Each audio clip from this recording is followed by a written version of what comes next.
हे पहा, याला लौकी, भोपळा किंवा कद्दू असे म्हणले जाते.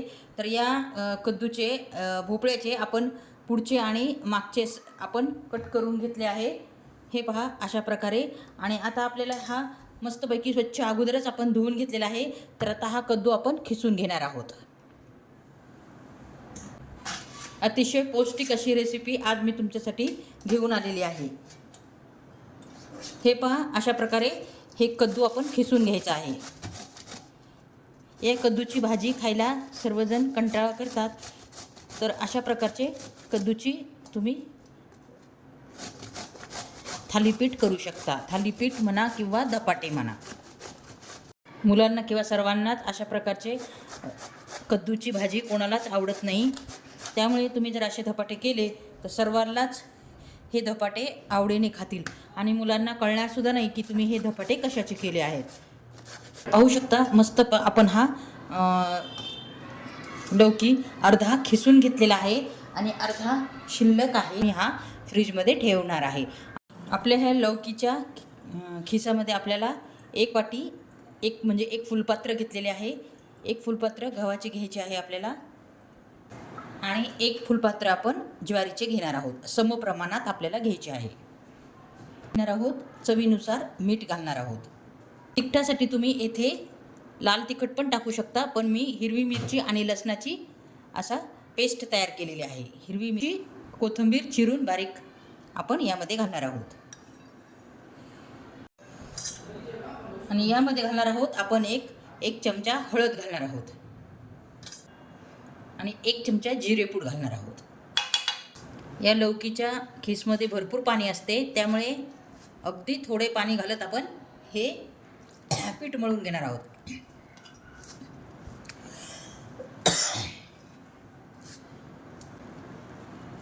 एकदाच आपण पाणी न घालता अगदी थोडे थोडे पाणी घालत आपण हा पीठ मळून घेणार आहोत. तर पाहू शकता आपले हे पीठ छानपैकी मुरले गेले आहे 10 ते 15 मिनटं. आणि आता आपण थालीपीठ करून घेणार आहोत. तर त्यासाठी मी आपला रोजचा पोळपाट घेतला आहे आणि अशा प्रकारचे आपल्याला एक कापड घ्यायचे आहे थापण्यासाठी आणि पाणी लावत आपल्याला थापायचे आहे. त्यासाठी मी थोडे पाणी घेतलेले आहे. तवा प्रीहीट करण्यासाठी ठेवणार आहोत. म्हणजे तवा आपण गॅसवर ठेवलेला आहे. तवा तापत आहे तोपर्यंत आपण आपले थालीपीठ करून घेऊयात. हे पहा अशा प्रकारे आपल्याला पीठ घ्यायचे आहे. लहान मोठे तुमच्याप्रमाणे तुम्ही करू शकता थालीपीठ. आणि आपला कपडा ओला करून घेतलेला आहे आपण आणि त्यावर असा पाणी लावत आपल्याला थापून घ्यायचे आहे. हे पहा अशा प्रकारे.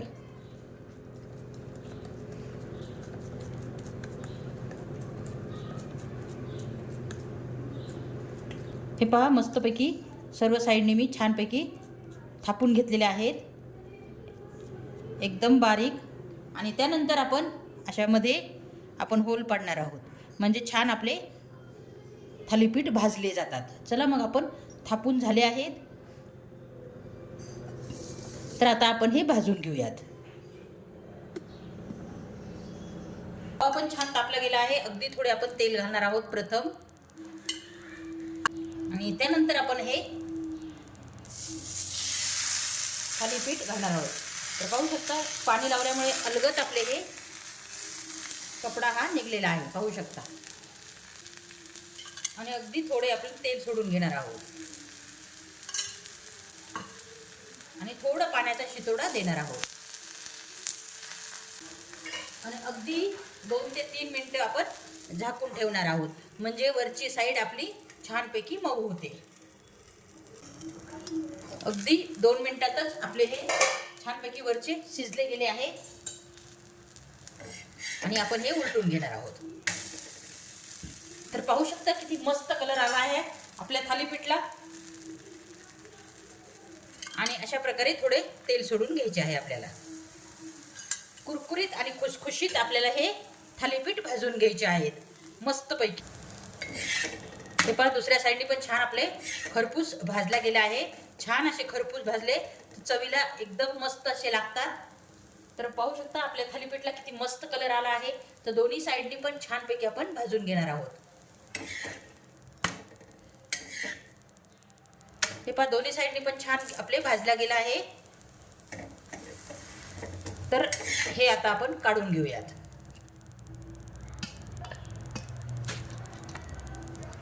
पाण्याचा हात लावायचा आहे म्हणजे आपले थालीपीठ कपड्याला चिटकणार नाहीये.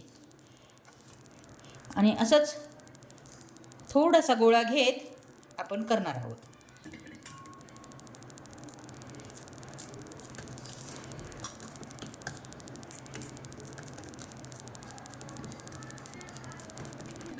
मध्यभागी होल करून घेणार आहोत अशा प्रकारे.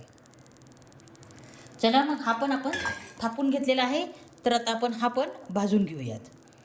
अशा प्रकारे हे उचलून घ्यायचं आहे आणि यावर घालायचं.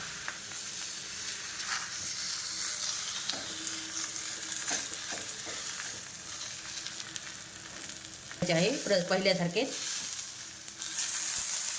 आणि अगदी 2 मिनिटासाठी झाकून ठेवणार आहोत म्हणजे वरची साईड आपली मऊ होते. आपण यामध्ये कद्दू घातलेला आहे, तो छानपैकी शिजावा, मऊ व्हावा म्हणून आपण हे अगदी 2 ते 3 मिनिटासाठी झाकून ठेवायचे आहे म्हणजे वरची साईड चांगली वाफवली जाईल. हे पहा आपली वरची साईड मस्तपैकी वाफवली गेली आहे. तर आपण हे थालीपीठ पलटी करून घेणार आहोत. तर पाहू शकता किती मस्त कलर आला आहे आपल्या या पण थालीपीठला. अगदी ब्राऊन कलर मस्तपैकी आलेला आहे आणि दोन्ही साईडने पण आपण छानपैकी भाजून घेणार आहोत. अशाच प्रकारे आपल्याला खरपूस भाजून घ्यायचे आहे. किती मस्त कलर आला आहे आपल्या थालीपीठला.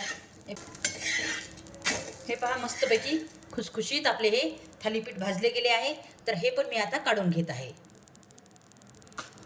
हे पहा अशा प्रकारे सर्व थालीपीठ मी थापून आणि शेकून घेणार आहे.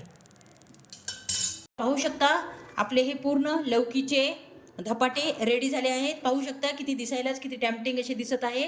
मस्तपैकी अशा प्रकारे खरपूस आपण भाजून घ्यायचे आहेत. पाहू शकता तुम्हाला पाहून अंदाज आला असेल की तुम्ही किती छान मस्तपैकी भाजून घेतलेले आहेत. अशा प्रकारे सर्व आपण लौकीचे थालीपीठ भाजून घेतलेले आहेत. एकदम मस्त रेसिपी आहे आणि एकदम हेल्थी अशी रेसिपी आहे.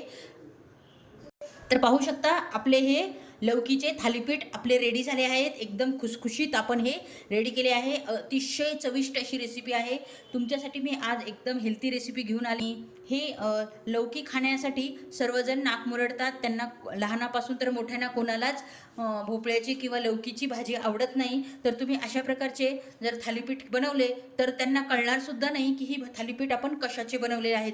तर ते मनसोक्त आवडीने खातील आणि जे भाजी खात नाही हे जो प्रॉब्लेम आहे तो आपला मिटून जाईल. तर आमच्या घरातही माझी मुले आणि सर्वजण कोणीच लौकी खाण्यासाठी तयार नसतात. तर मी अशा प्रकारचे थालीपीठ करून त्यांना नेहमी खाऊ घालत असते. तर कोणाच्या लक्षात पण येत नाही की हे थालीपीठ कशाचे केले आहेत.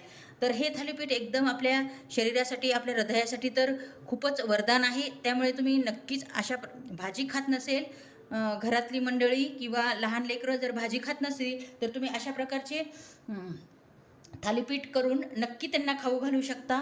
खूप मस्त रेसिपी आहे. दह्यासोबत तुम्ही सर्व करू शकता आणि मी येथे जवसाची चटणी घेतलेली आहे किंवा एखाद्या मोकळ्या भाजीसोबत तुम्ही हे थालीपीठ सर्व करू शकता. अगदी मस्त रेसिपी आहे.